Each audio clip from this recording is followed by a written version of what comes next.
school, International Cooperation, Security and Strategic Languages. I warmly welcome you and thank you for joining us. And with your permission, I think we are good to go, even as our audience continues to join us. We have a very interesting mix of people joining us from both, of course, our own students who are the next generation of strategic warriors, as we would like to call them, in building our national security. A lot of us young students and faculty from the Rashtriya Raksha University are already here, as well as we have a number of experts and other members of India's strategic community from outside the university who have joined us, and they will continue to join us. So with your permission, we will begin this conversation. Good morning once again, everyone, and a very warm welcome to the School of International Cooperation, Security and Strategic Languages flagship lecture series, which we call the Lavard Confab on National Security. Lavard is the place where the Rashtriya Raksha University is currently placed. We began this flagship lecture series in October 2021. So it's been about 24 months now. And we've done about 36 different conversations in this series. So extremely glad that we have Ambassador, an Honorable Minister, Foreign Minister, a former Foreign Minister of the Republic of Kyrgyzstan, as the 37th in the lecture series. I am Dr. Venkateshwaran. I am the director of this school.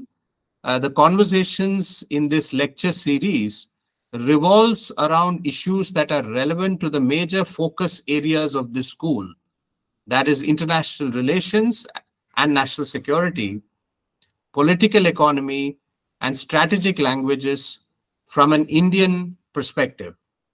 The conversations that have taken place this far over the last 24 months have broadly focused on 5 major themes: traditional and non-traditional security challenges, the role and influence of foreign policy and the economy on national security, and the impact of major powers on national security.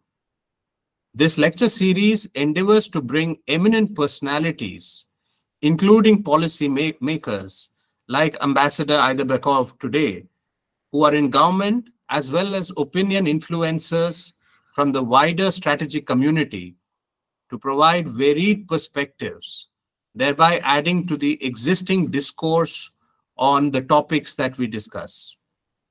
The lecture series will also act as a platform for our next generation subject matter experts from different areas of specialization to interact with one another, thereby enabling an interdisciplinary inquiry into research at this university.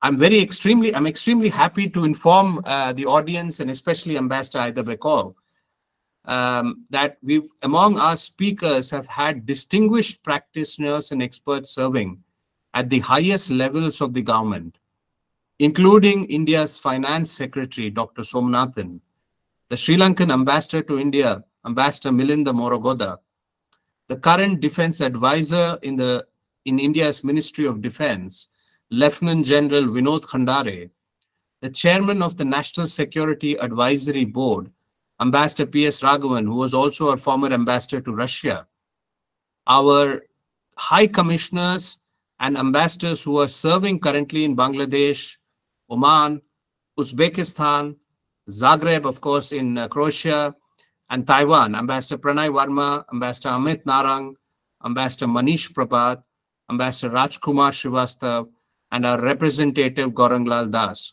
to name a few. Today, of course, we are again gathered on this platform to discuss another important topic that has significant implications for India. Central Asia is a part of India's extended neighborhood. There are deep civilizational, cultural, trade, and people-to-people linkages. Hence, it is vital to build a comprehensive and enduring partnership.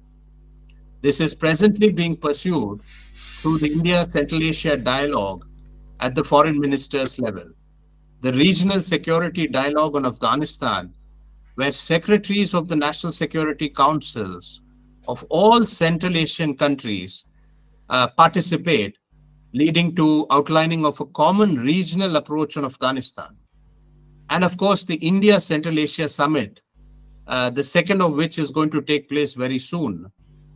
Ambassador Aiderbekov, of course, will acknowledge this, that in 2022, we have just completed the 30th anniversary of establishing diplomatic relations between India and Central Asian countries. The lack of joint efforts in Central Asia's extended neighborhood, that is South Asia, which is India's immediate neighborhood, will have a direct impact on regional security. In this context, the high-level international conference on Central and South Asia, regional connectivity challenges and opportunities, that was held in July 2021, adopted a special resolution of the UN General Assembly on strengthening connectivity between the two regions. There are two major challenges in South Asia that will have significant security implications for Central Asia. These challenges need immediate preventive and countering measures. First, in India's neighborhood, it will be important to facilitate a stronger governance structure with significant representation of civil society to discourage proxy power centers that have vested interest to retain power. We are also witness to forced ascent to power without due consideration for the rule of law, as is evident in Afghanistan. A neighbor of India, on the one hand, is part of the global consensus on condemning terrorism and claims to be a victim of terrorism. Simultaneously, on the other hand, it is also facilitating acts of terrorism by encouraging various terror groups like the Lashkar-e-Taiba, the Jaish-e-Mohammed, the Lashkar-e-Jangvi, and the Harkatul Mujahideen in the immediate neighborhood in the region under the misguided perception of achieving its strategic objectives. This is unacceptable and should be condemned unequivocally. The present situation in Afghanistan is becoming a serious threat to the larger region. Again, India's neighbor is facilitating extremist groups to use Afghanistan's territory to seriously jeopardize regional security. The presence of ISIS and Al-Qaeda elements in synchronization with terror groups like the Haqqani and the groups mentioned earlier by me will pose significant challenges to anti-terror efforts in the region. The reason I'm mentioning Afghanistan and counter-terrorism efforts is because the Delhi Declaration, immediately after the first summit of the India Central Asia countries, has condemned unequivocally and committed to joint efforts in dealing with all challenges of terrorism. And the terrorism challenges that are faced by South Asia and Central Asia are extremely similar in nature. The second challenge is that select neighbors and rising powers in the larger region are displaying a lack of accommodative approach towards other ethnicities and religions. This is further accentuating feelings of discrimination when combined with stifling freedom of expression, as evident in the lack of federal government structure and one-party political systems of these countries. I thought I'll present the context before, of course, we have our distinguished expert practitioner who has straddled the world of diplomacy, has been part of the executive as the foreign minister of the Republic of Kyrgyzstan, and of course is now heading a very important parliamentary committee on international relations, security, defense, and migration. To know more about our expert practitioner and speaker for the day, Ambassador Aiderbekov, I request my colleague, Ms. Miriam Ismailova, who is heading our initiative here on Russian language at the school, to introduce him. Over to you, Miriam. Thank you. Thank you, sir. Good morning to one and all present over here. Let me introduce to you today's speaker, Mr. Aiderbekov, a Kyrgyz diplomat, former Minister of Foreign Affairs of Kyrgyzstan, former Ambassador of the Kyrgyz Republic to Japan. Mr. Aiderbekov also served at the Kyrgyz embassy in Tashkent, Uzbekistan, embassy of Kyrgyzstan in Ashgabat, Turkmenistan. Currently, he is a member of the Parliament of the Kyrgyz Republic, 7th Convocation Political Party Alliance, Chairman of Parliament Task Force on Implementation SDGs, Chairman of the Parliament Committee on International Affairs, Defense, Security and Migration. So, Mr. Aydarbekov, let me welcome you once again and request you to start. Thank you. Thank you very much, Ms. Ismailova. It's a great honor to meet with you today and to discuss with you, I think, very broad subject. I would like to also to say hello to Dr. Venkateshwaran, to all teachers and His Excellencies who participated today at our lecture, and of course to all students of Rashtriya Raksha University. We found, I think, a very broad subject to discuss today about the Central Asia, not only the Central Asia, but how is the great powers and the regional powers are influencing on our region, how we are tackling with the different kind of problems, issues which are appearing on the agenda today, and of course how we are cooperating between 5 countries in this region. But let's move from simple issues and some theory to more complex and complicated practical side. When we are touching the issue about the foreign relations and international relations, of course, we are talking about the diplomacy. And there are different kind of definitions of diplomacy. One of them is it is a means of implementing the foreign policy of states, which is a set of practical measures, techniques, and methods applied taking into account specific conditions and the nature of the task being solved. Saying in other words, the official activities of the heads of states and government, special bodies of external relations, in our country it is Ministry of Foreign Affairs, to implement the goals and objectives of the foreign policy of states, as well as to protect the interests of these states.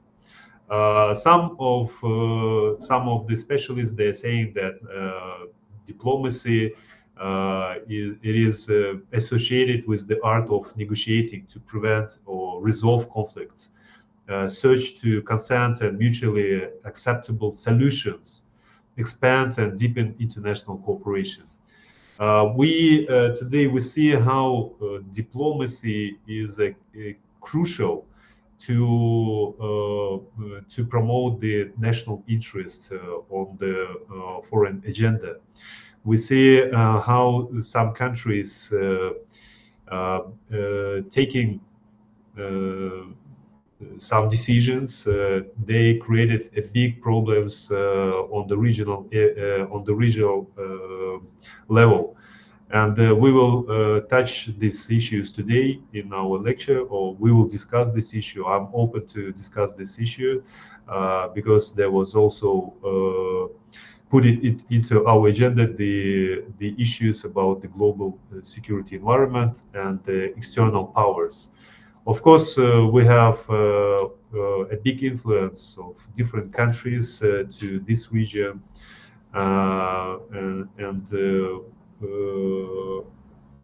in this way, I would like to say that it is not only the one country which is historically influenced on the Central Asia, but it is a big amount of different kind of regional and great powers. They are fully involving into the cooperation with all 5 countries of Central Asia. One of the international relations European expert has said, I will quote his definition: "Geopolitics lays beyond everyday attention average citizens." It means that it is a very crucial but very sensitive question, which just experts dealing every single day. And the simple citizens, of course, they are not involved in the solving such kind of issues, in analysis such kind of issues, and they are not paying a big attention to such kind of very important questions which are influencing on the developing of every single country. For instance, the Kyrgyz Republic in Central Asia, we are feeling these influences of another countries on this region and Kyrgyz Republic as well. Each state has its own national state interest related to its perceived needs. And we should understand that in foreign policy, it is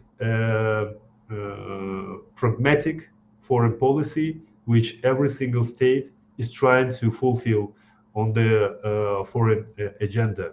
And of course, it is not only one-way movement, it is the cooperation and the trying to find the solutions and consent between the countries when they are trying to cooperate. To understand the role of Central Asia, we should dive to some historical facts. Let's answer on the question, what is the Central Asia? What is the role of Central Asia in Eurasian continent?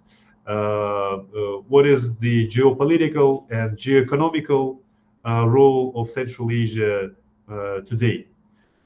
Before touching this very important issue, I would say that I would like to also to raise the question about the world order. Simply saying, it is a construction or foundation designed and formed to regulate relations between countries. This construction, based on a number of the rules, norms, and principles, mostly worked out after the Second World War. I would like to show you some presentations.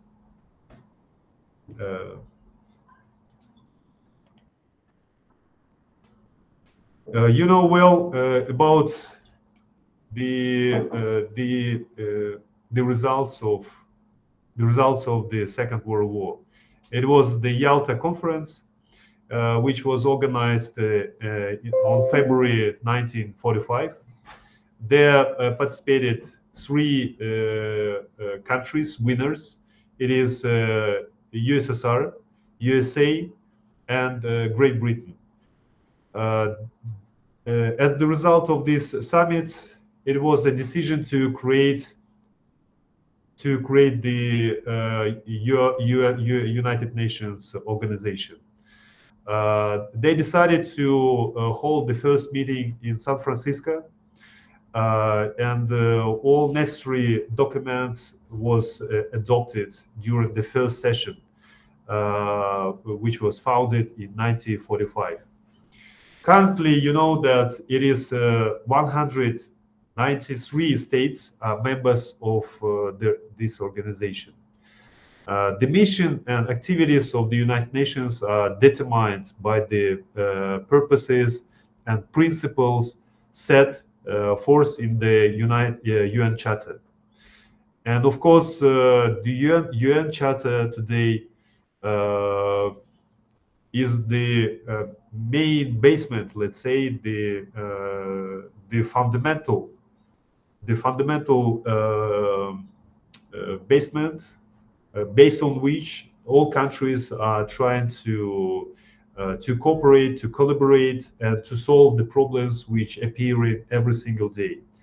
There are some disputes and concerns about effectiveness of the UN today.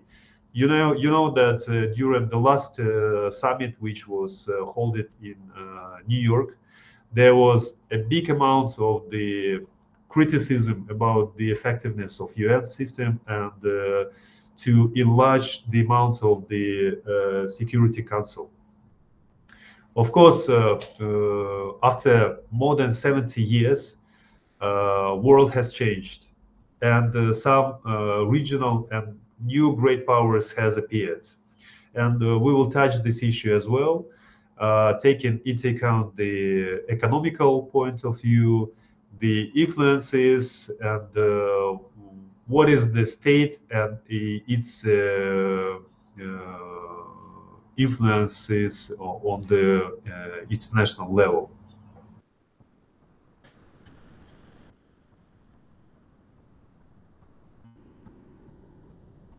You know that in international relations, uh, it, there is a there is a basic there is a basement which is regulating relations between all countries. It is international law. We will not go too deep, too profound to this issue. I just want to say that the main object of the of the international law, it is the state and international organizations which was organized by these states. What is the state? State is a necessary subject in the social political sphere as the whole. No society can exist outside the state, which is necessary for the organization of domestic and international life. Prominent Soviet lawyer, Mr. Levin, he stressed that a sovereign state is the main form of organizing the life of people. Uh, there are different kind of levels of norms which are regulating international relations. The main, I would say, it is obligations erga omnes. The lawyers who are participating today, they know as well about this. There are jus cogens in international law, establish obligation erga omnes, the violation of which concerns all states. And today we know well about the conflict which appeared between Russia and Ukraine. This is not the main subject of our lecture today, but there was touched a very sensitive principles which are also principles erga omnes. It is the territorial issues. And the consequences we see how is developing today.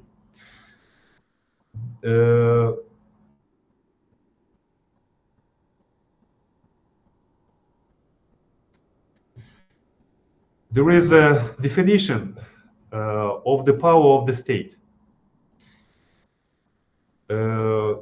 CIA official, they have defined the power of the state in 1977, and I would say that these principles are actual up till now. It is estimating the strengths, which is including population, plus territory, plus economy, plus military power, multiply strategy plus will. And it is very important when the country is trying to develop and to increase its influence on another countries and regions. It is indispensable to develop the ideology, infrastructure, material resources, activity of entrepreneurs, and technological development. Today, the foreign policy mostly concentrated on the economical issues. Vladimir Ilyich Lenin has said, "Politics is the concentrated expression of economic." And we can see that it is very actual today on the agenda, how every single country, especially the great powers, are trying to pursue and to protect the interests of their entrepreneurs, their business on the foreign agenda.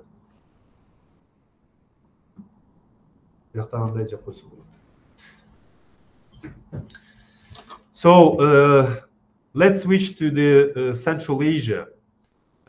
Central Asia, it is historically and today is accepting as the 5 countries, which used to be the members of USSR.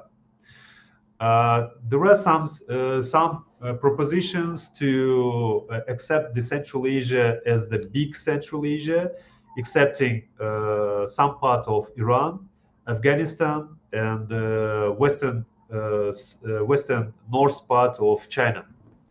But these propositions are not accepted today, especially by the Central Asian countries, of course, because there are some contradictions, there are some differences in historical, from the historical point of view, religion point of view, vision, which was created during the membership in the USSR and after that, and of course because of the economical ties. Economical ties is very crucial because they was created during the Soviet time, and you know that it wasn't the market economy, it was a big plan economy which was worked out in Moscow and then put it to every single republic in Central Asia. There was a big amount of the connections between 5 countries and the center, Moscow, and some other republics. It was 15 republics of USSR. After collapse of the Soviet country, every single Central Asia country has started to pave their ways to find the roads, to find their own way how to develop their internal policy, to develop the economy, and of course to fulfill their interests on the foreign agenda or the foreign policy.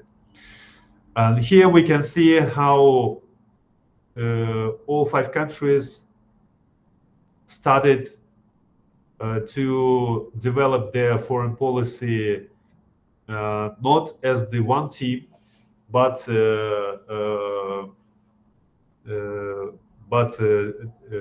dividedly.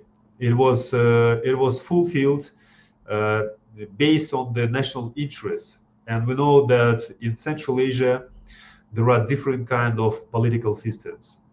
And up till now, these political systems are influencing on the integration between 5 countries.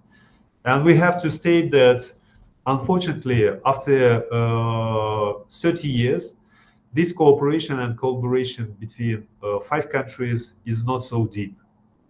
Of course, there are some positions where the Central Asian countries are cooperating.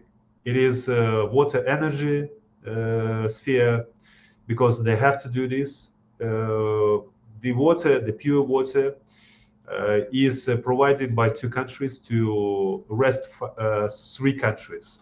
It is just Kyrgyz Republic and Tajikistan providing, collecting the pure water and providing them to Kazakhstan, Uzbekistan, and Turkmenistan. During the Soviet time, this energy sector was created as the circle, as the one big energy sector between all 5 countries. They was connected one to each other, and not only the electricity, which is today the question on the agenda, but also the gas and oil, which is a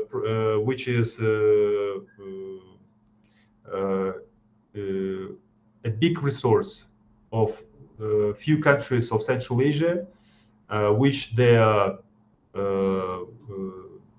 developing and trying to sell them to another markets like European countries, like Turkey today, and China as well.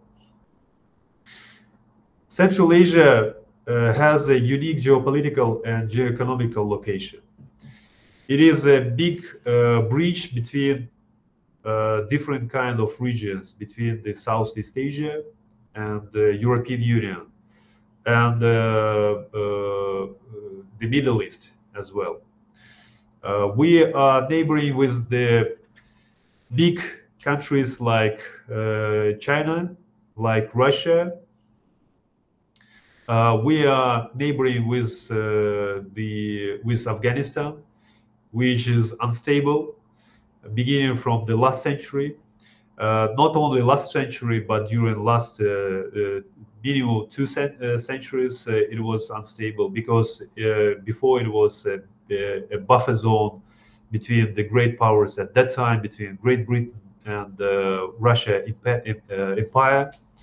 And after the creation of the Soviet country, it was also the buffer zone between the Soviet country and other regions.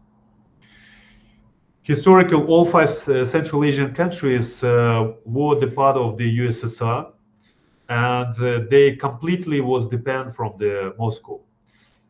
Today, the picture is a little bit different. We have more actors, more great powers who are trying to be a partners of this very, I would say, important region, and we can say that the importance is growing. Why it is growing? We can see by the different facts. Just during a few years, the Central Asian countries has created different kind of multilateral instruments which helps them to cooperate with other countries. It was the first instrument was created with the Japan. It was Japan plus Central Asian countries. Then it was created the Korea plus Central Asia. After that, European Union has created this instrument with Central Asian countries, and it is rapidly developing the cooperation between the European Union and Central Asian countries. You know that European Union has adopted a new strategy towards the Central Asia. It calls Central Asia as the strategic region for the European Union. Just 2 years ago, Central Asian countries has created this format of the multilateral cooperation with India. It was an initiative of India to start to negotiate with all five countries of Central Asia. After that, Russia initiated this kind of cooperation, and the last one, it was created between China and Central Asia. So you can see that different kind of regional and great powers and regional unions are trying to be more closer as the partners of this region because it has a strategic location. It has a tremendous amount of the resources which we are exporting today. It has a transit potential from the Southeast Asia to European countries and from the north to the south part. It can connect the Southeast Asia, the Asia with the Russia and European Union by the railways and in other ways, automobile roads, which are utilized today by the China. You know that China adopted a new strategy. It is One Belt, One Road, and they are putting a big amount of the monies to fulfill this project. We know well about the activities of China in different kind of not only regions but continents. China is well presented in African continent, and of course they are trying to be more influential in Central Asia by first of all by the economical means. They are putting a big amount of the monies to the economies of Central Asian countries. especially to the energy sector. They are presenting well in energy sector in Turkmenistan. They are buying the gas by pipeline. They are taking a big amount of the gas from the Turkmenistan to China through the Central Asian countries. They excavating and taking the oil and gas from the Kazakhstan, and the same situation in Uzbekistan. They have different kind of companies in hydroelectric power sector of the Kyrgyz Republic, and excavating different kind of sources in our country as well. At the same time, we can see how in other countries like Russia trying to save their influence on the Central Asian country. Sometimes it is effective, sometimes it is not effective because of different kind of objective facts. Russia today is paying a big attention to resolve the situation with Ukraine. There are some big problems on Caucasian region for Russia, and in Central Asia we can see how and other countries are trying to activate their cooperation. Just recently, we saw the summit 1+5. It is USA summit on the level of the heads of the states. All 5 Central Asian countries was presented by the heads of the states, and they met with the president of USA and discussed a big amount of the issues, beginning from the economical point of view up to security issues, cooperation between 5 countries inside of this region, and USA, Japan, Korea, European Union. They are trying to push all 5 countries to develop the internal cooperation, because they consider the Central Asian countries as the one region, not widely, as for instance the Kyrgyz Republic or Uzbekistan or Kazakhstan themselves. They see this region as the one team, which can be prospective, which can develop. And of course, they are trying to help us to prevail different kind of miscommunications, different kind of issues which appear today inside of this region. Today, more active working, it is the Turkic organization. Turkic, a new, it is organization was remained. Before it was the Turkic-speaking countries, and now it was renamed to the Turkic organization, which is not only presented by countries of Central Asia. It is 4 countries of Central Asia: Kyrgyz Republic, Kazakhstan, Uzbekistan, and Turkmenistan, but also Azerbaijan, Turkey, and even Hungary, which has the roots from the Central Asia. And the very important subject today is develop the transit potential through Azerbaijan. And you know that just recently the Nagorno-Karabakh conflict was resolved between Azerbaijan and Armenia. The Nagorno-Karabakh, the government which ruled there during 30 years, they confirmed that they are the part of Azerbaijan. So they prevailed a big a big obstacle on the way to enlarge the transit potential of Azerbaijan towards the Turkey, and then to deliver these sources to European countries. So we can see how Turkey is trying to be more involved into the Central Asian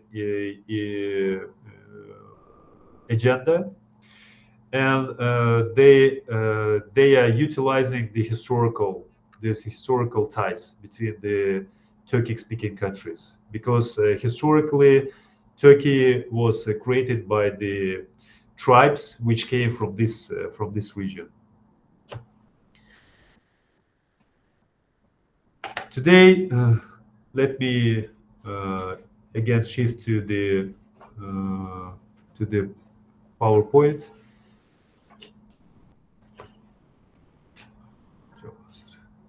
This one.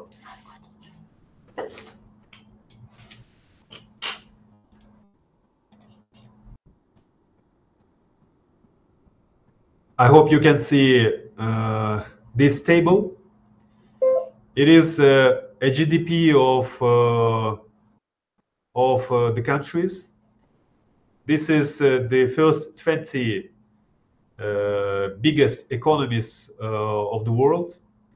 On the first position, it is USA, which has a GDP by the statistic of the IMF, 25 trillion US dollars.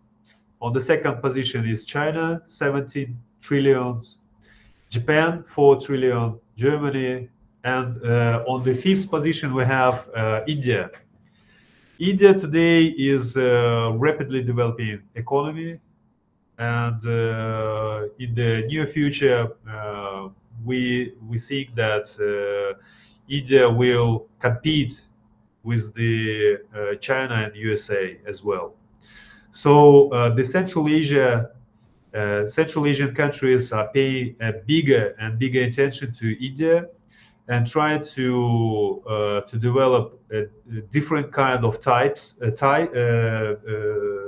different kind of ties with the India, trying to find directions where we can develop our economical cooperation, not only political, because politically, you know that in 2020, it was an official visit of the Prime Minister of India to Kyrgyz Republic in the framework of the SCO, Shanghai Organization Cooperation.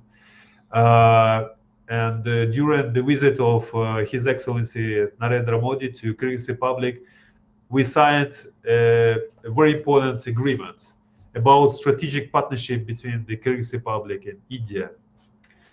And Central Asian countries, of course, they have some important strategic sectors of the economies, and they are trying to propose these sectors as the potentially bilaterally directions with India. If you look at the third position, it is the statistic of UN system, and I would say comparing with the information which was announced by the countries, the UN statistic is more realistic than IMF statistic. The GDP of USA is approximately 20 trillion, China is 13, and here you can see that Great Britain on the fifth position and India on the sixth position. So if we shift to the Central Asian countries, the GDP of 5 countries, if we will look at the statistic of every single country by the IMF and UN system, there are some differences. But if we multiple all 5 countries GDP, we will see that GDP of IMF today is approximately 444 billion US dollars. By the UN statistic, it is approximately 285 billion US dollars. Comparing with the economies of the first 20 countries, we can see that GDP of these 20 countries is near to 68 trillion US dollars. So from the economical point of view, GDP of Central Asian countries today is so small that it is not so influential on the economy, on the world economy. But if you look at the territorial issues, you can see that the biggest country by the territory today is Russia. On the 7th position, we have India. It has approximately 3,287,000 square meters. And if we look at the Central Asian countries, we can see that Kazakhstan has 2,724,000 square kilometers. Turkmenistan, Uzbekistan, Kazakhstan, and Tajikistan. If we look at this region as the one region, they have the territory near to 4 million square kilometers. It is more than India.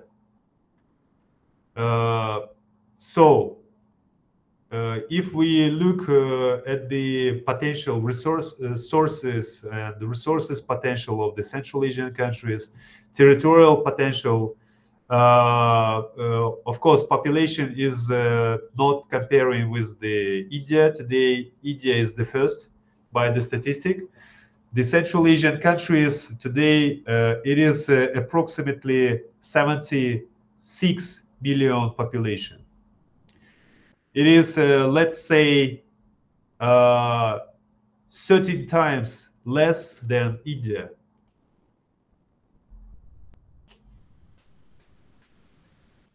So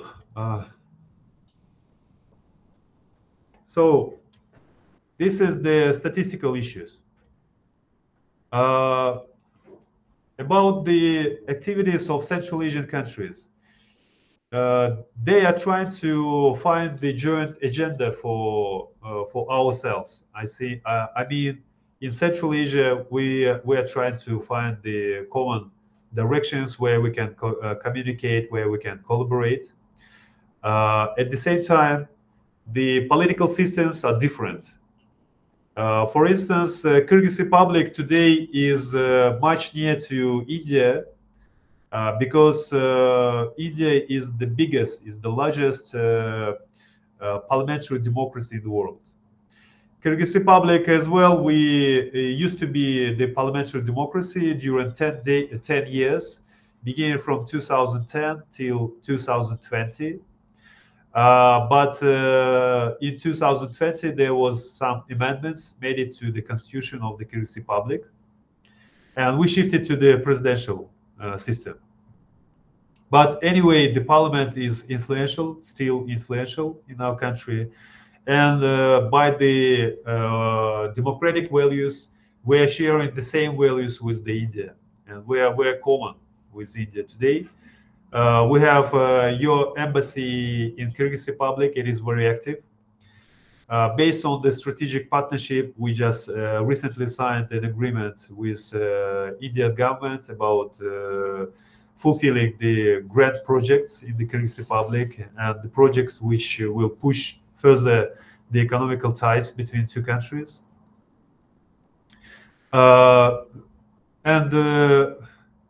We today we're trying to develop the transit potential, to develop the transit potential with the India.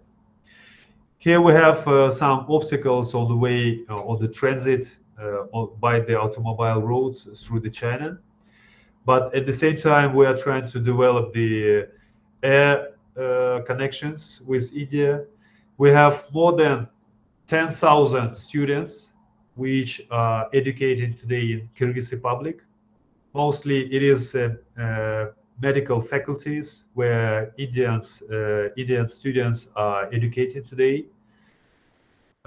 We see how at the same time these small bridges which presented by the students, and then when they are graduating from the universities, they continue to develop the economical ties with the Kyrgyz Republic and India.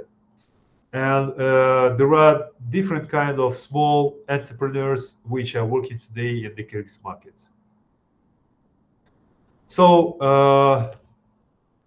in general, I would say that today Central Asia as the region is a rapidly developing region.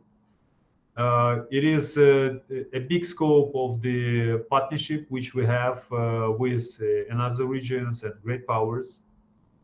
We can see how it is shifting the influence of the some countries like Russia and appearing a more influential China in our region. But at the same time, to create a balance, European countries, USA, Japan, Korea are trying to be more presented in this region.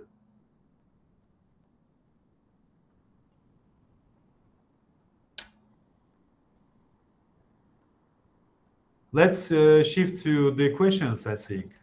I will stop on this information, and let's discuss the actual issues which are interesting our students, our ambassadors, our teachers. Thank you. Thank you, Ambassador Chingiz Azamatovich. You have done an excellent presentation, and this has been a masterclass, especially to our students, on the history of international relations and the history of international order, as well as how regions are constructed and the process of regionalism. So I'm sure this has generated a lot of curiosity amongst our students, and I'm sure there are plenty of questions as well.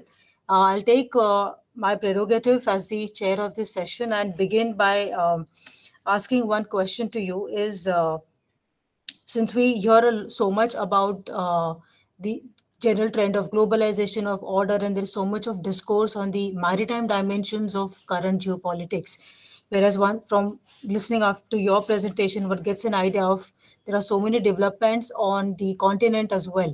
So do you somewhere feel that the general discourse on the maritime domain is overshadowing the developments that are happening on the land as well? Thank you.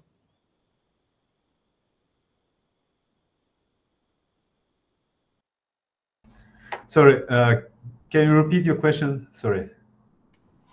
Sir, I'm saying that generally today, if we look at the discourse of international relations or geopolitics, there is a lot of emphasis on the maritime domain. We keep hearing about the Indo-Pacific, for instance, and whatever is happening on the seas. But there is so much happening on the land as well, particularly in Central Asia. Where do you feel that the general or global attention is skewed in favor of maritime as against developments on the continent? Thank you. Thank you for your question.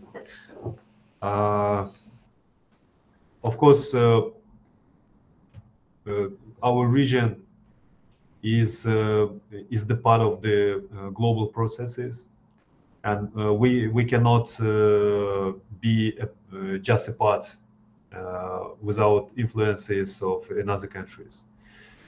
Before, as I mentioned, it was a tremendous influence of the Russia because of the connections which was created during more than 70 years, being as the part of the USSR. But because of the specifics of the development, social-economic development of Russia, Russia has lost some influences on Central Asian countries. And today we can see how it is a completely different foreign policy of Turkmenistan towards the Russia. It has a neutral position, which was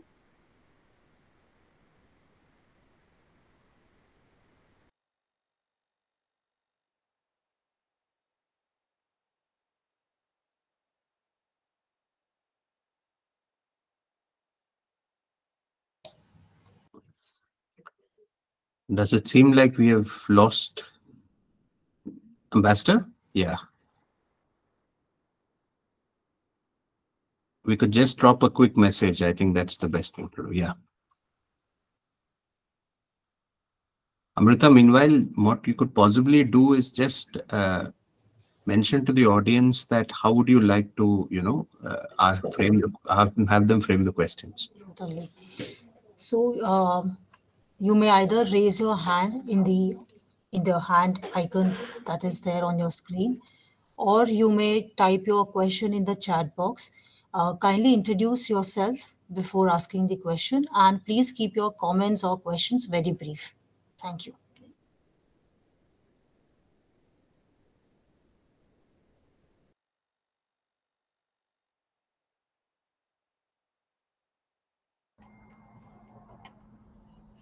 Can you hear me? Yes, we can. We can. Yes. Yes, we're sorry for some technical problems which appear here.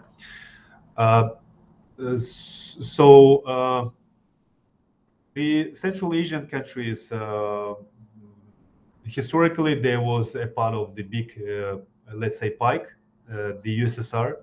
And of course, these connections was the big priority at the beginning of 90s last century. Russia was very influential on this region, but because of some specifics in developing of Russia, it has lost this influence on some countries of Central Asia and on region in general. At the same time, in other countries emerge on the map. It is China, with it is a big amount of the monies which trying to put in the economies of the Central Asia, and here it is a big, let's say, competition between the great powers like Russia, China, and USA on this region, and European Union as well, because it will influence a lot on the agendas of these great powers. Russia has a big amount of the trade value, which comes from the Central Asia as the transit from the China, from another countries, and of course they are trying to preserve their interests here in this region.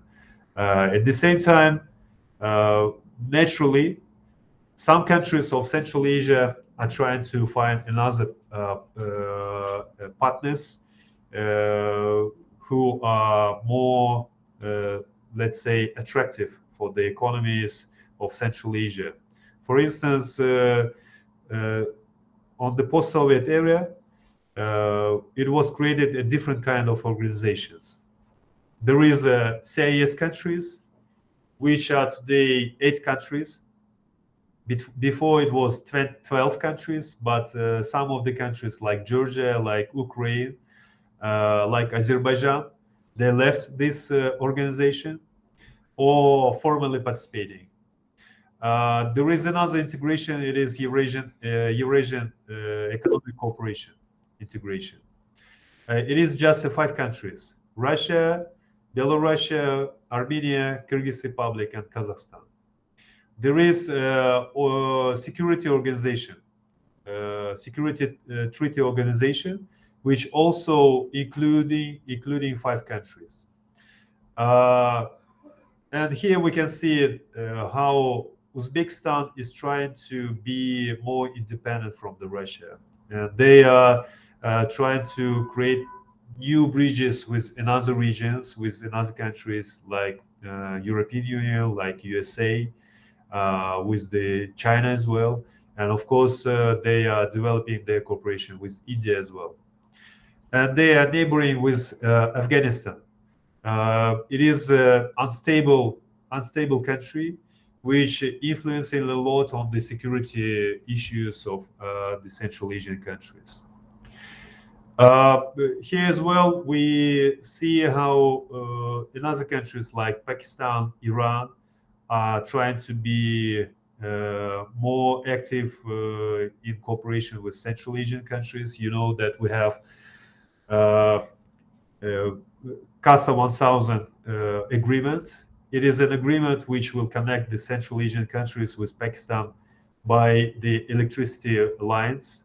We, due to this agreement, we have to, from the next year, export to Pakistan more than 5 billion kilowatt electricity, and it will connect the Kyrgyz Republic, Tajikistan, Afghanistan, and Pakistan.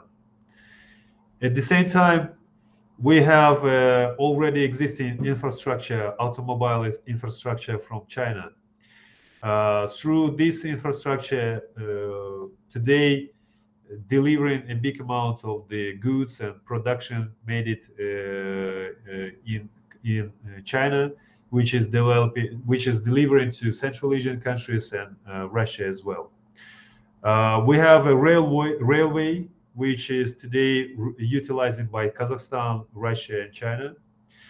And every single year, the revenue of economy of Kazakhstan from this railway is more than 5-6 billion US dollars just for the transit of the goods to Russia. We also trying to fulfill the new project. It is a big project between China, Kyrgyz Republic, Uzbekistan, which will create an alternative way to deliver the goods from the Southeast Asia to European Union. And this question is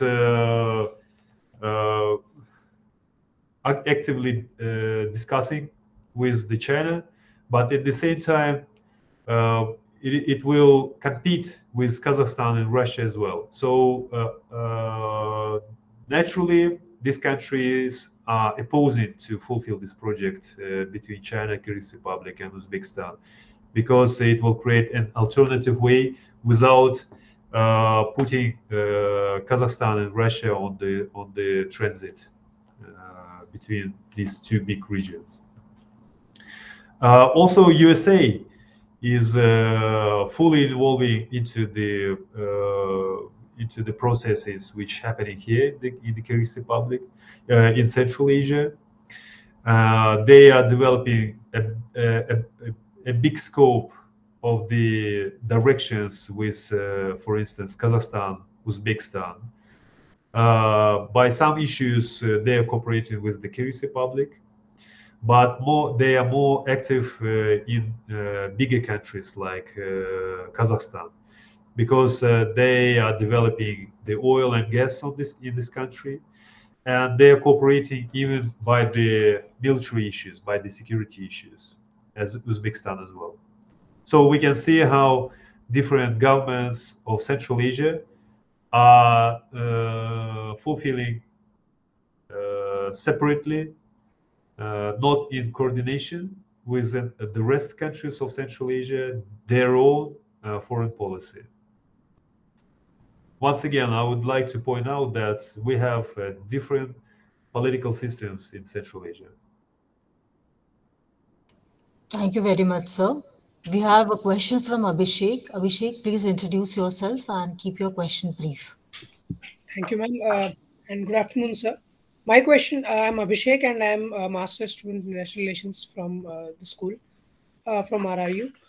My question to you is, could you elaborate on the dimensions of relations among the Central Asian countries in relation to their Russian allegiances and their Turkish identity in the region?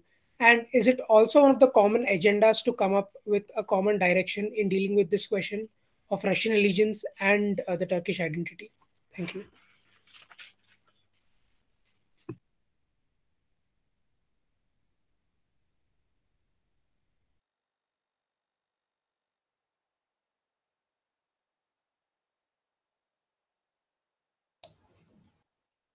I think Ambassador is having a problem again with the network. Abhishek, you'll have to go a little slow because, you know, he may not be used to some of our pronunciation and accent.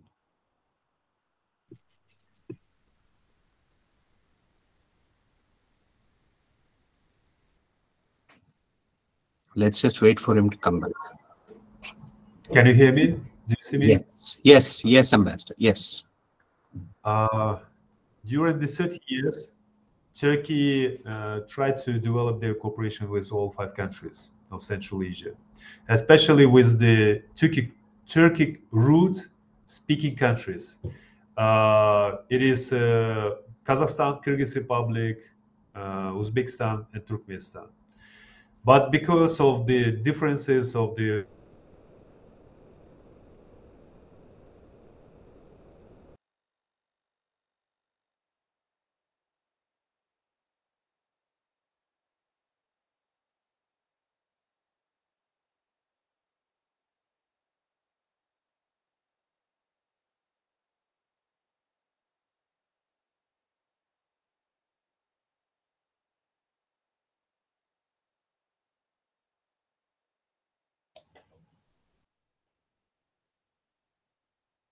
We seem to have lost Ambassador again.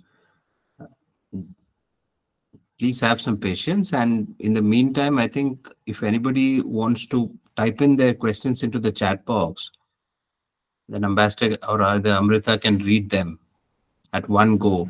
Maybe we could take 2 or 3 questions and then.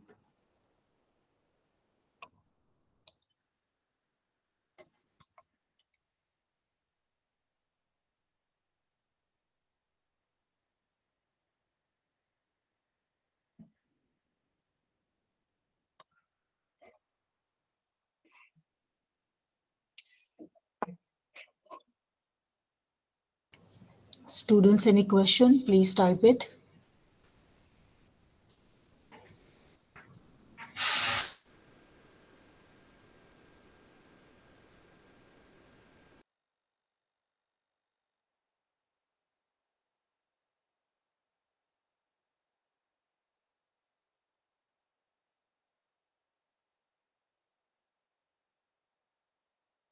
Sorry, there was some technical problems appear here. So let me start again about the Turkey.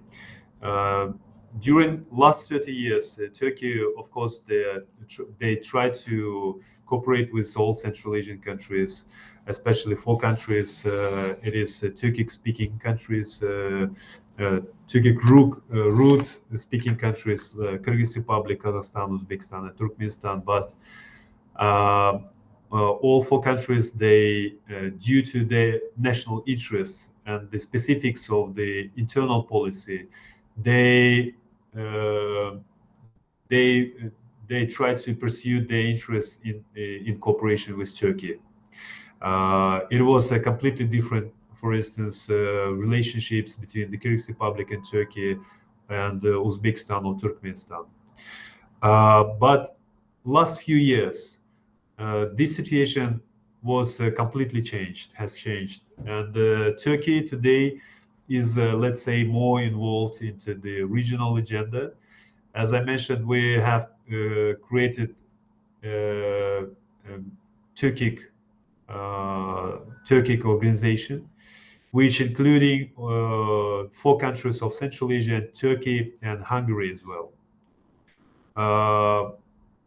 We are more concentrating on the economical issues, culture issues. We are developing cooperation by the few organization which was created in the framework of the Turkic organization. It is Turksoy, which dealing just with the cultural issues. It is a parliamentary dimension, Turkpa, which is located in Azerbaijan. We have the Aksakal. It is Aksakal structure. It is well known aged people, which are presenting every single country of 4 countries of Central Asia, Azerbaijan, and Turkey as well. And we can see how Turkey today is trying to develop to increase their influence on the neighboring countries and regions. They are very active in the Middle East. They're active by the issues regarding to the Ukraine conflict. They are very active in cooperation with the European Union. They are the part of the NATO, and they are the key, let's say, the key actor in delivering some resources, some sources like oil and gas from Russia, from Central Asia to European Union. Because before Russia tried to develop their own pipelines through Ukraine and some other countries to Germany and some other countries. But due to the situation which happens beginning from 2014, when Russia occupied the Crimea, and then it was entered to the national territories of Ukraine in 2022. Beginning from that period, of course, there are some negative consequences. The pipeline between Russia and Germany was, as you know, was destroyed. Through Ukraine, it doesn't work at all. It was stopped to create the pipeline to Bulgaria, and today there is only way to deliver this oil and gas through Turkey. So Turkey is becoming more influential by the important meetings, and Turkey today is more involving into the agenda of the Central Asian countries as well. At the same time, Russia they tries to preserve their influences on the Central Asian countries, but because of the let's say soft power issues, it is not so attractive for many countries, and even the Central Asian countries. They paid a bigger attention to the security issues, but not to the social economic developments inside of the country. And today we see how it is negatively influencing on the foreign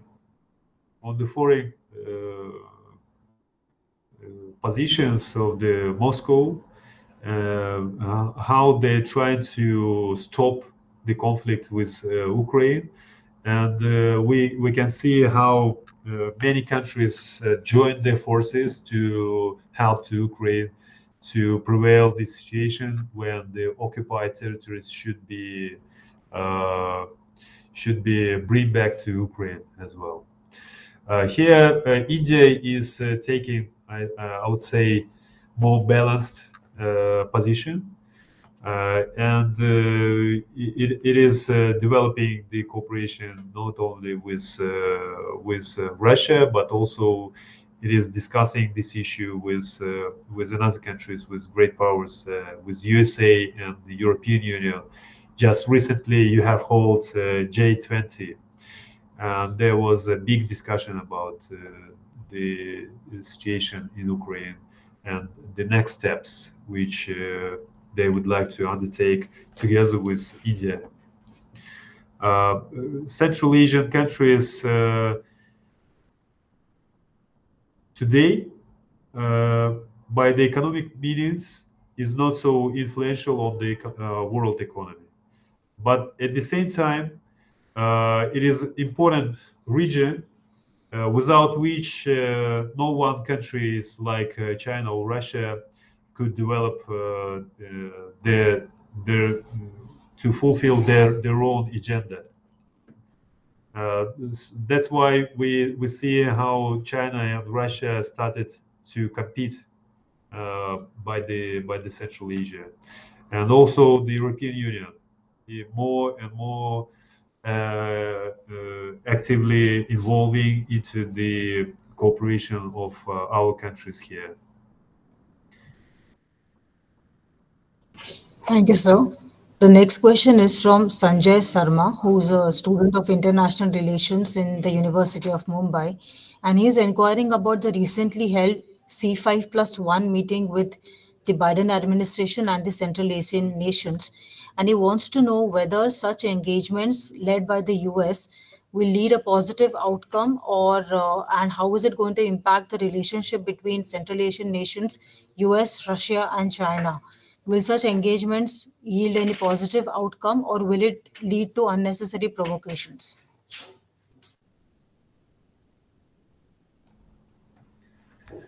The Central Asian countries, we are open to develop cooperation with all countries without dividing anyone or giving the priority to one country. We are trying to fulfill our own national interests and the regional interests as well. All five countries, here we have the consultating mechanism inside of the region. The heads of the states, ministers of the foreign affairs, they are meeting regularly every single year to discuss the most problematic issues which are the part of the agenda here in the region. And of course, we all five countries understands that we have to cooperate, we have to be together because the interest of the regional and great powers to Central Asia is a big, and we have a big chance to enlarge our influences on the world economy, to enlarge the cooperation with in other countries. That's why they are trying to be more closer when it comes to the cooperation with another countries like USA, like Japan, like Korea, China, India, Russia, European Union. I have mentioned these countries which have created the mechanism 1+5. It calls in different way. For instance, India plus Central Asia, Japan plus Central Asia, European Union plus Central Asia. With the USA, it is 1+5. As you mentioned, the summit, which first time in the history was held in USA this year in September, there was a meeting on the highest level between the heads of the states, and they discussed a big amount of the issues. Today, USA is discussing with the Central Asian countries mostly it is economical issues, how to provide investments to Central Asian countries, how to assist by the security issues to Central Asia, because they understand that the situation in Afghanistan influence a lot to Central Asian countries, because this issue is raising mostly by the Central Asian countries.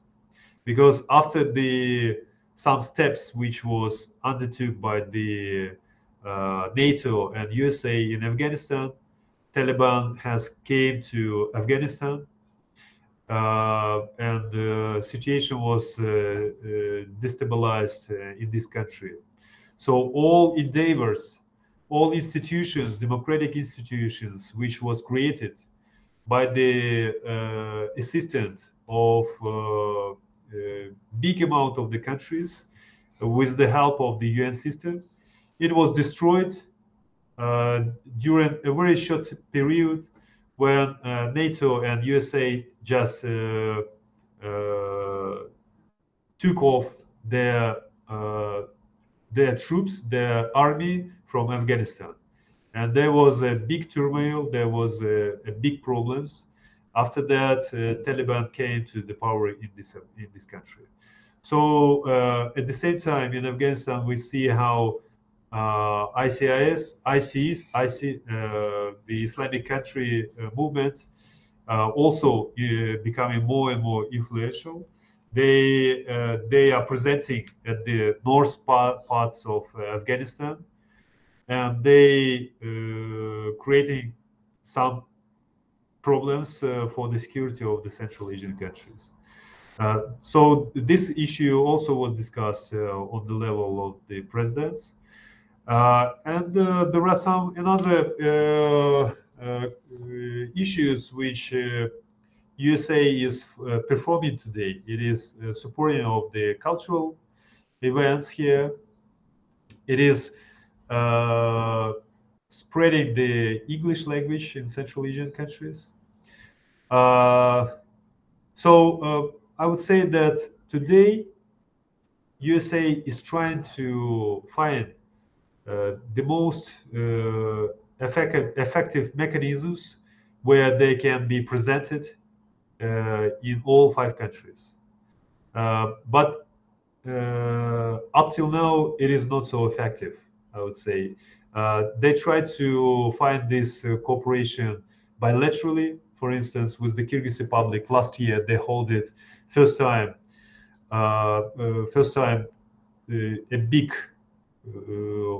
a big conference by the IT sector. They brought a big amount of the companies and hold it big consultations with the local companies here in the Kyrgyz Republic. And by this track, for instance, Kyrgyz Republic can compete with different kind of countries, because our young generation is very talented, and they are working today in IT sector. So they are trying to find such kind of directions where they can fully support the Central Asian countries with on the bilateral level and in multilateral sphere as well. Thank you, sir. We have questions from 2 of our students, Harsh and Chetana, that relate to the impact of two important international developments on Central Asia. One, the impact of sanctions on Russia. How has that affected Central Asia? And 2, the return of Taliban rule in Afghanistan. How has that transformed the relationship between Afghanistan and Central Asia, specifically Kyrgyzstan?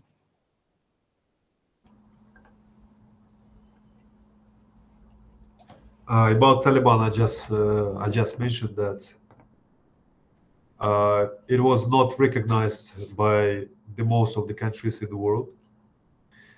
There are some contradictions between Tajikistan and Afghanistan, because there is a big tribe of Tajiki in Afghanistan, more than 60 million population, 1/6 in Afghanistan, who are living there. And Tajikistan is trying to attract the attention of the Taliban's to be more open in attracting the members of the government from different tribes, because it is just a Pashtuni which are leading today in Afghanistan. That's why Tajikistan is completely opposed to this situation, and they are not officially cooperating with this country. Uzbekistan is trying to also to cooperate with Afghanistan in constructive way. They have also a big tribe of Uzbeki in Afghanistan, but they are doing their own foreign policy in Afghanistan by not by opposing, but trying to find some solutions with Taliban today. Turkmenistan also, they are neighboring with Afghanistan, and they have a Turkmenian tribe which is living on the neighboring areas of Afghanistan with Turkmenistan. But it is one of all 3 countries today facing with the big problem like drug traffic.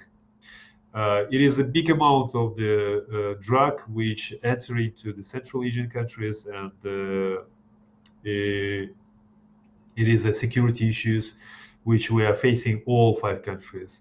Kyrgyz Republic also, unfortunately, it is facing with the aggressive drug trafficking from Afghanistan through Tajikistan. Then it goes through Kazakhstan to Russia to European Union. There are some ad hoc meetings between the governments of Central Asian countries with Taliban. Just recently, there was a meeting of the member of the government of Kazakhstan with Taliban, and they discuss some security issues. So it is not jus cogens. It is not de jure. It is de facto and ad hoc meetings between the governments of the Central Asian countries, because anyway we are neighboring countries, and we have to solve our own security issues. Without cooperation, it is impossible to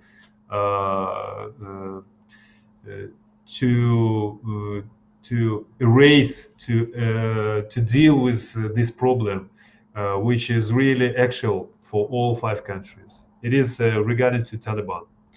The first question was about the impact of sanctions on Russia. About the sanctions, yes. Just recently, we have met with our political fraction here in the parliament. We've met with the ambassador of USA. There was a very good conversation, and also we touched the issue about the sanctions. There is a big scope of the sanctions which was put in by the world community towards the Russia because of the conflict in Ukraine. Regarding to Central Asian countries, European Union and USA and their allies, they're asking just not to provide goods and items, only 9 items, they're saying. From this big scope of the list of sanctions, they are asking us, they understand that we have the natural connections with Russia, and the trade, the main trade partner of the Kyrgyz Republic, Kazakhstan, it is Russia. And of course, if we stop all trade, our economy will die. And here we will face with the big social economical problems. That's why they're saying we understand everything, but we asking the Central Asian countries, especially Kyrgyz Republic, Kazakhstan, Uzbekistan, not to give the permission to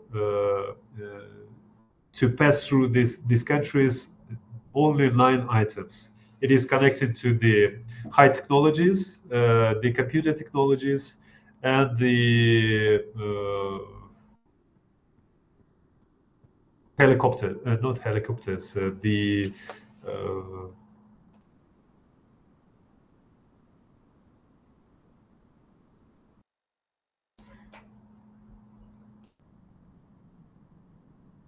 and some technologies connected to the drones. And that's it. So in general, sanctions, they influence a lot on the economy of Russia. Of course, it is not stagnated today, the economy of Russia, but it was, let's say, the development was stopped. Economy of Russia today is surviving. It is existing, and they are selling their products, especially the raw materials like gas and oil, to China and India as well, to your country as well. But here they face with another problem. It was in principle to sell their products without utilizing the dollars. That's why it was created the agreement between two governments, Russia and India, to trade by the local currency. And they faced with another problem. On another way, they sold the gas and oil to India, and now they cannot buy the products from India, and they're waiting for these propositions from your country to Russia. And the amount of the monies which they have to take back from the India, it is more than 40 billion US dollars. It is a big amount. At the same time, we see how the volume of the items and goods which was produced in India goes through the Kyrgyz country and the Kazakhstan as well as the transit countries. So from this point of view, we see some profits. Let's say this openly. The trade volume was enlarged 2 times, for instance, by the statistic of the China and the Kyrgyz custom. It was increased on approximately 5 or 6 billion US dollars during the last year. Let's see how it would be reflected on statistic at the end of this year. But I'm sure that the amount of the trade volume between the Kyrgyz Republic and China will increase more than two, maybe 3 times, because mostly these items goes directly to Russia, because Russia cannot trade with the European Union at all completely. They cannot sell the products which they are producing. That's why we see how these products and items which was produced in Belarus and Russia, they shifted to China today. But China is not so interested in these materials, in this production, because they are producing themselves. They are the factory of the world, let's say.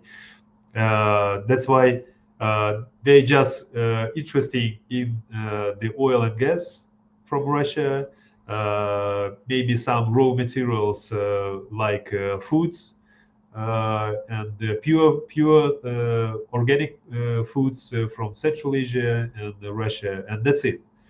So mainly it is the way, one way trade from China to Russia through the Central Asian countries.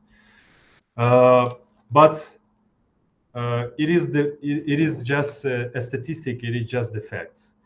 And if we look forward, for instance, on 1 and 5 years ahead, I think we will face with the bigger problems, the economy of the Kyrgyz Republic and Kazakhstan as well, because the economy of Russia is shrinking today. We can see this by the statistics of IMF and World Bank. And the potential to buy these products of Russian economy will shrink as well. So we will face with the problems like transit of the goods through the Central Asian countries. Russia will buy less products which Central Asian countries are producing today. Mostly all products which we are producing here, it is added value products production and raw materials, especially the agricultural production of the Kyrgyz Republic. It used to went to Russia before, but today we feel how the Russian economy is getting less and less compatible. So for the long term, I think we will face with bigger problems the economy of the Kyrgyz Republic. Thank you, sir. I leave the floor. Yes, sir. I just would like to intervene. I think Ambassador has taken one round of questions, and there are a few more questions, and I'm sure there are a number of questions that people would like to ask. But I think we should just take a small break here and allow our ambassador to maybe give his concluding sort of remarks or thoughts on what he had already set out to speak on. I think he may have a few more things to suggest and speak. Master, would you prefer doing that?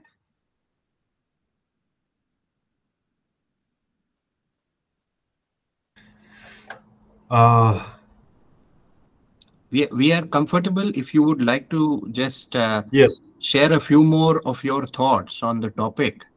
Yes, Dr. Venkateshwaran, if you don't mind, I would like to show you and to all participants two videos. Sure, sure. They are connecting to the celebration of the 30th anniversary of establishment diplomatic relationships between the Kyrgyz Republic and other countries. Last year and the year before, we celebrated with world community, let's say, 30th anniversary of this establishment of diplomatic relationships. We gained our independence at the beginning of 90s. I have created the social movement innovation, and this movement we have created the book together with the embassies which are accredited in Kyrgyz Republic. It is 25 countries, 2 organizations, UN and OSCE, which participated in creation of this book. And also Ministry of Foreign Affairs of the Kyrgyz Republic. They gave us some materials about the achievements of the Kyrgyz diplomacy during the 30 years. This is the first video, and the second video, also our movement, we have hold together with Indian businessmen and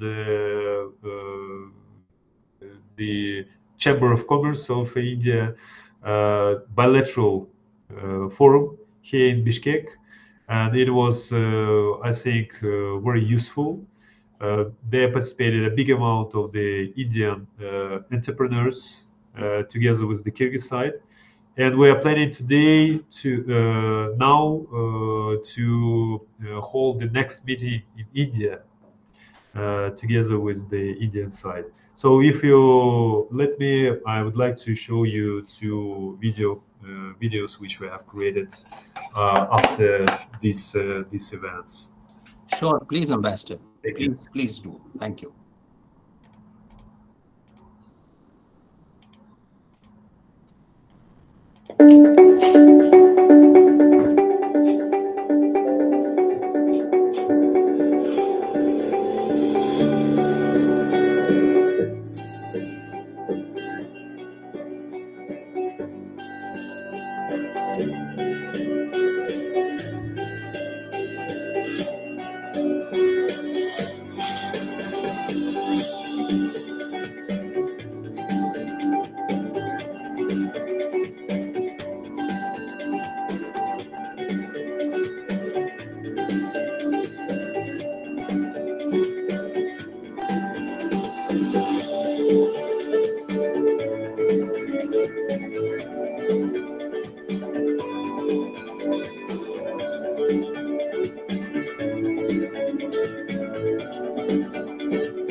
So I hope you was able to see 2 videos, and Yes.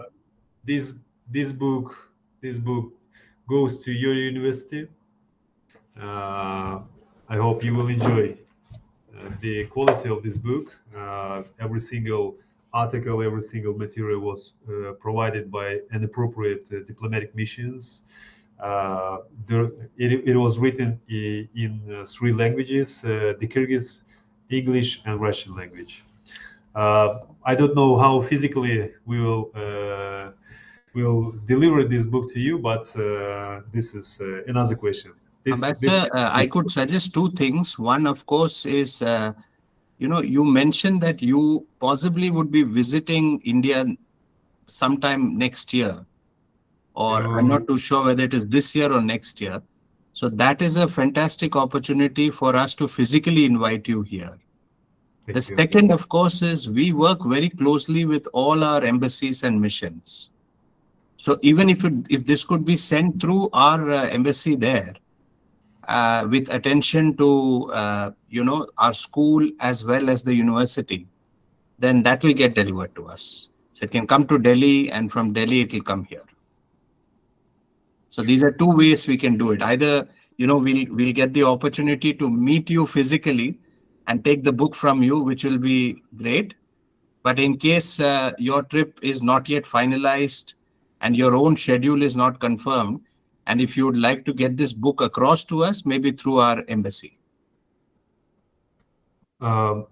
Let's check this. I will be very pleased and glad to see you physically offline. We will discuss this issue with your embassy and our embassy also, because we would like to go with my colleagues, with MPs of the parliament, together with some businessmen, entrepreneurs from the Kyrgyz Republic to India. So I would like to develop the economical ties between 2 countries, because during my term as the Minister of Foreign Affairs, we also hold it on the high level economical forum here in the Kyrgyz Republic. We shifted to higher cooperation level between Kyrgyz Republic and India. Today we are strategic partners, 2 countries. So to full this cooperation, to make more intensive this cooperation, I think we should pay more attention to the bilateral economical ties, social cultural ties. So on these tracks, I will pay more and more attention to develop our cooperations. Ambassador, I would also like to tell you that we have been working with a number of our Central Asian friends, other countries, especially through the Ministry of External Affairs ITEC program. This is the Indian Technical and Economic Cooperation assistance that is given. Through that, we could actually get a number of your officers to visit India for trainings. Specific trainings that can be provided by the university. As I mentioned initially, we deal with almost all domains of national security, from artificial intelligence and cyber security to behavioral sciences and criminology, forensics, internal security, management of police, India's foreign policy, for example, defense and strategic issues. So there is a whole gamut of issues that we can actually offer training on. So this is something which is also a possibility. Thank you for this proposition. Let's discuss this issue. I am open to support all initiatives which will help us to develop our mutually beneficial cooperation. Sure. So with your permission, we could take the final round of questions, and then we can stop. So over to you, Amrita, please. Thank you, sir. So there's a question from one of our students called Satakshi, who wants to know what are the expectations from India, how India as a member of the SCO can contribute to the regional stability and security.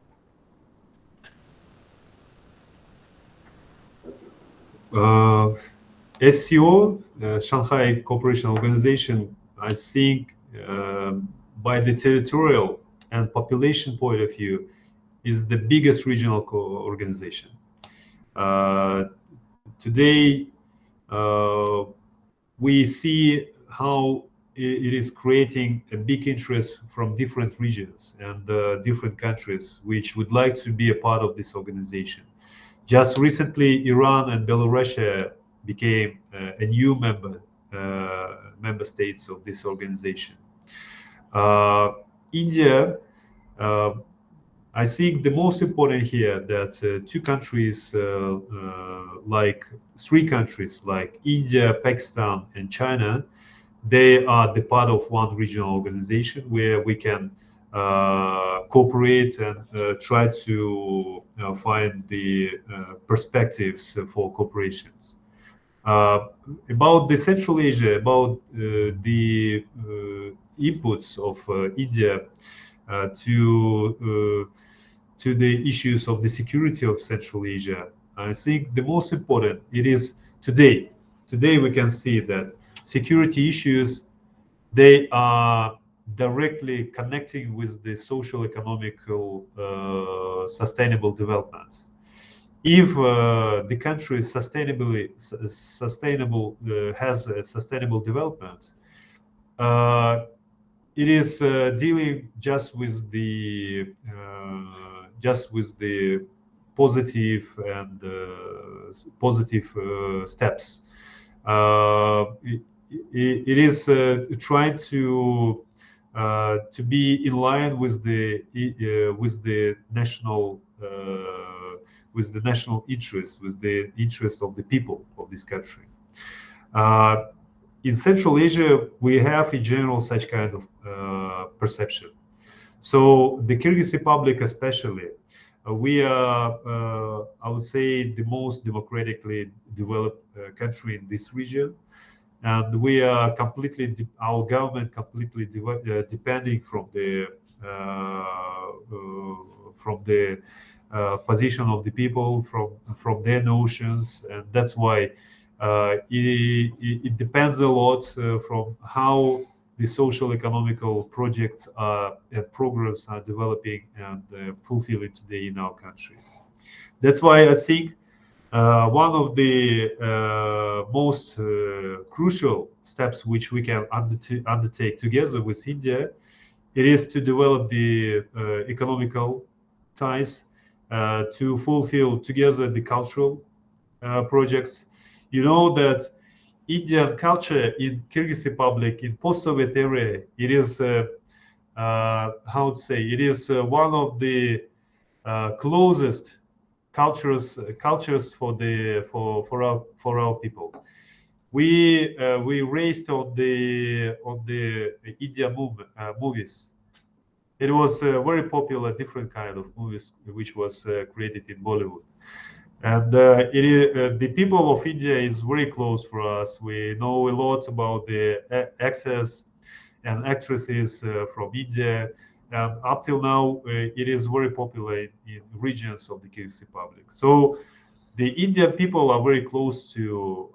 I will not say from the position of the Central Asian countries. I will say as the Kyrgyz citizen.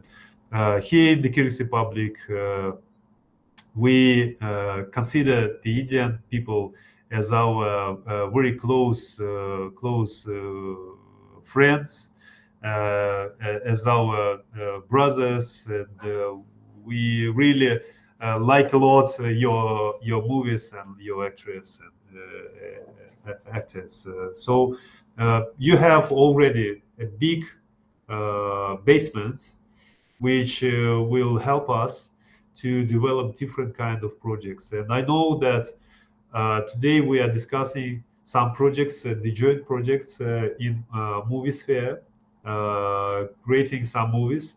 And you know that some movies was already created here in the Kyrgyz Republic because the nature is here is very unique and very similar to India, and the prices is not so expensive. That's why different kind of producers and directors of the movies, they paying good and big attention to the Kyrgyz Republic. And during that business forum, we also discussed this issue: how to attract more producers, more companies which deals with the creation of the movies to Kyrgyz Republic. And I think this is also one of the directions where we can work together. We know a lot about the pharmaceutical sphere of the India. It is cheap and the good quality, and it is very popular here in Kyrgyz Republic and in Central Asia. And I think because of the sanctions which Russia has, they will pay more and more attention to the pharmaceutical industry of the India. And we can be here as the platform to deliver different kind of productions which India is creating, because we are the part of the big pike. It is Eurasian Economic Union.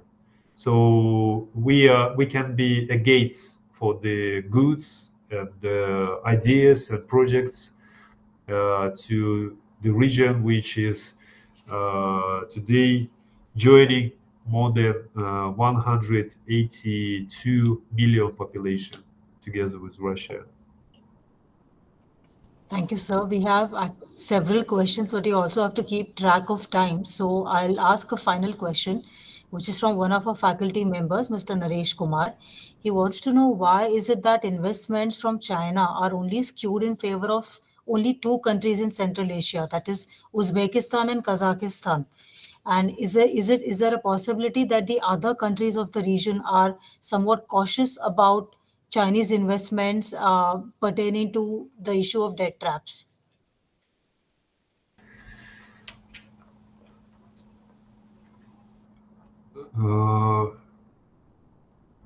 China is presenting in all 5 countries, no doubt, but different levels of cooperation between China and these countries. We are neighboring country with China, the Kyrgyz Republic.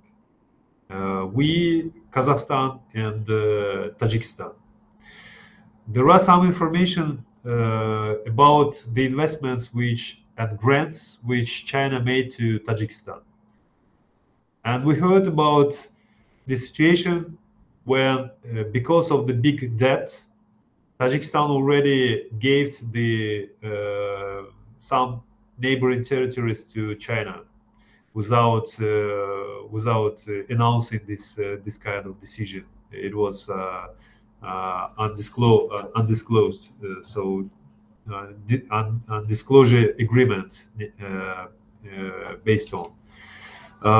We know about such kind of situation when China given a big amount of monies as the debt, and China then taking some territories, some strategic infrastructure from that countries.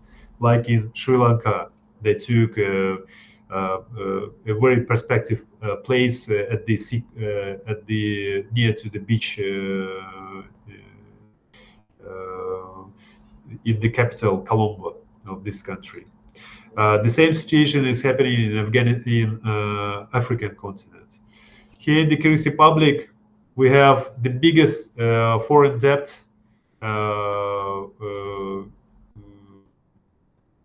with China, unfortunately.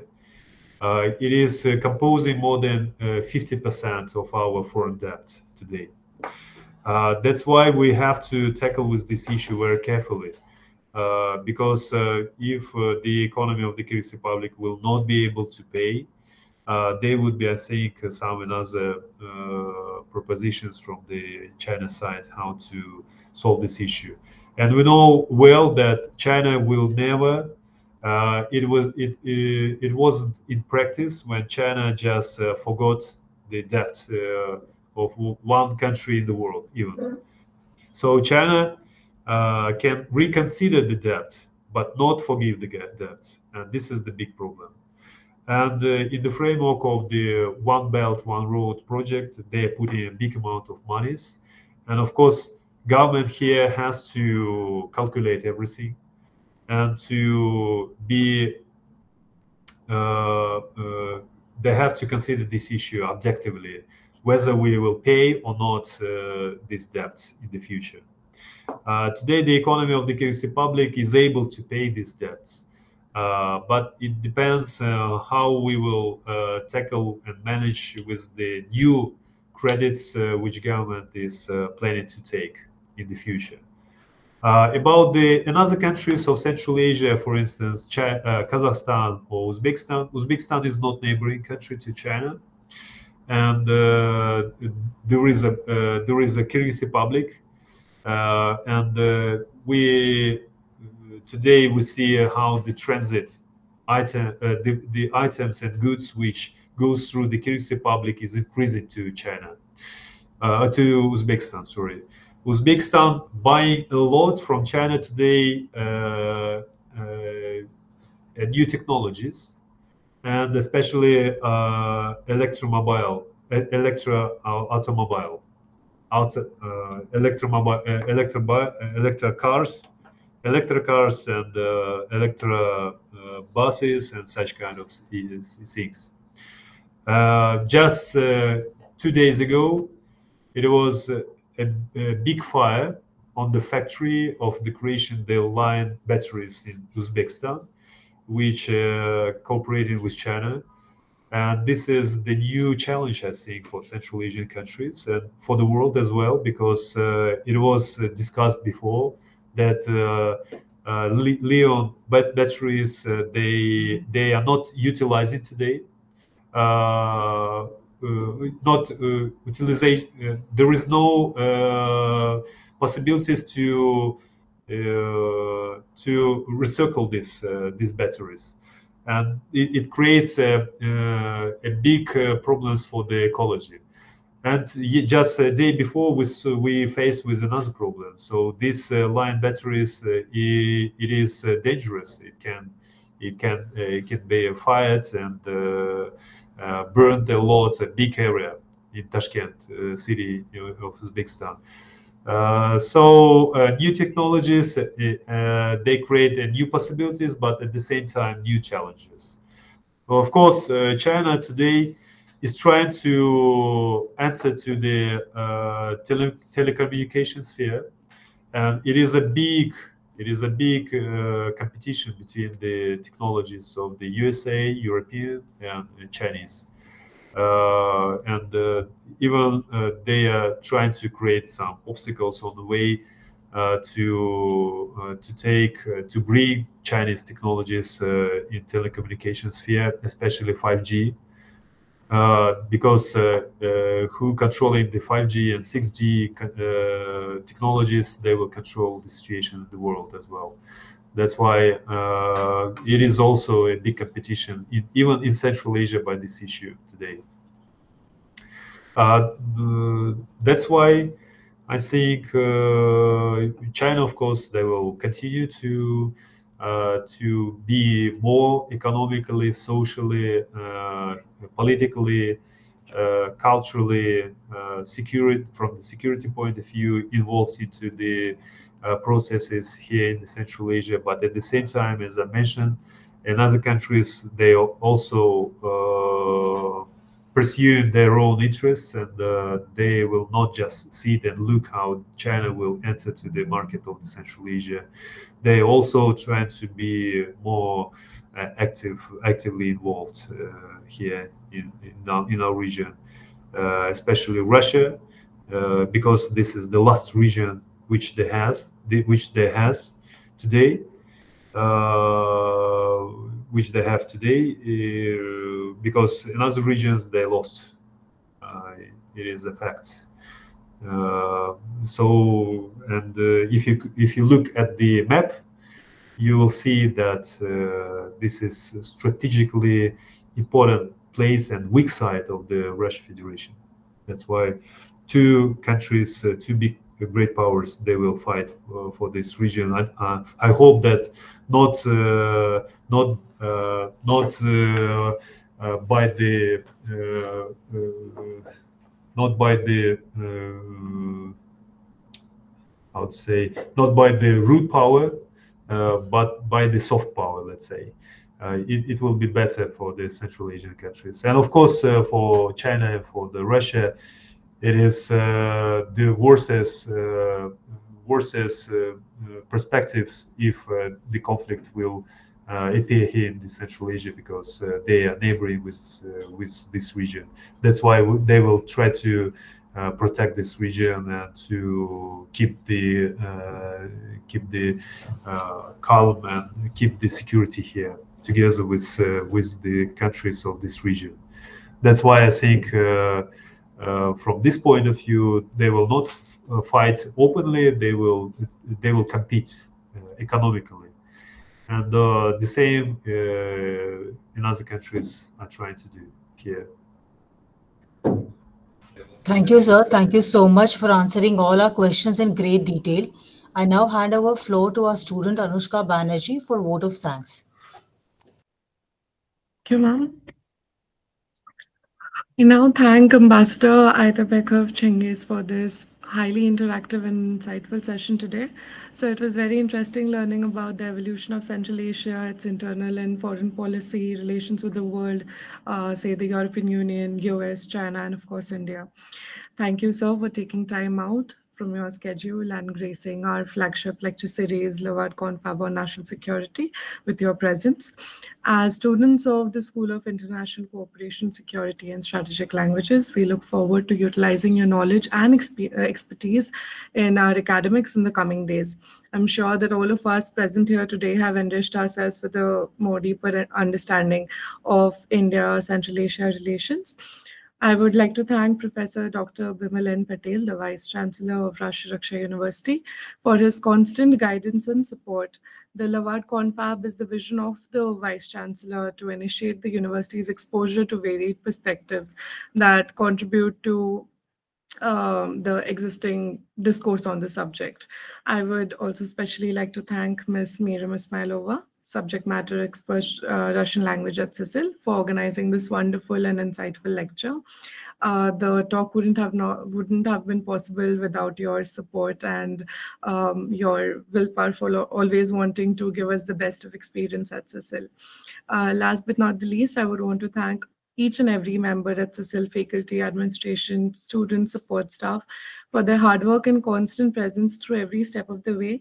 And thank you for putting your valuable efforts into giving us unparalleled international exposure. Thank you. Thank you so much, Ambassador, once again, for taking time out. And I hope that, this is the beginning of a long association with our school and our university. I will just leave with a personal anecdote. I was last week in your neighboring country in Kazakhstan, across the border in Almaty, which is just across, and we had gone there to sign an MOU with the Police Training Academy. And we ended up singing Bollywood songs there. So I can completely relate when you say that Bollywood, and especially the old songs, which I think many of the younger generation possibly wouldn't have paid attention to in India. When we go to Central Asian countries, we are reminded of those songs. And so thank you very much once again for taking out almost 2 hours on this session. Thank you, and I hope you have a great day, Ambassador. Thank you. Thank you very much. Thank you very much once again for this initiative. I'm really pleased to meet with all of you, and I wish to the students the greatest achievements in their lives, and to the staff of the university, to the teachers, to the professors, to the ambassadors of India, all the best in your endeavors to create a great India, a prospective India. I wish to your country the best achievements, and to be one of the leaders in the world by different directions in economical sphere, in cultural sphere, in political sphere, in security issues sphere, because India, we could see in the history and today up till now, this is the peaceful people, the people who are very unique historically, and the Indian people and the Kyrgyz people, we are very ancient. Due to the chronicles, the Kyrgyz nation was reflected in the documents 3,000 years ago.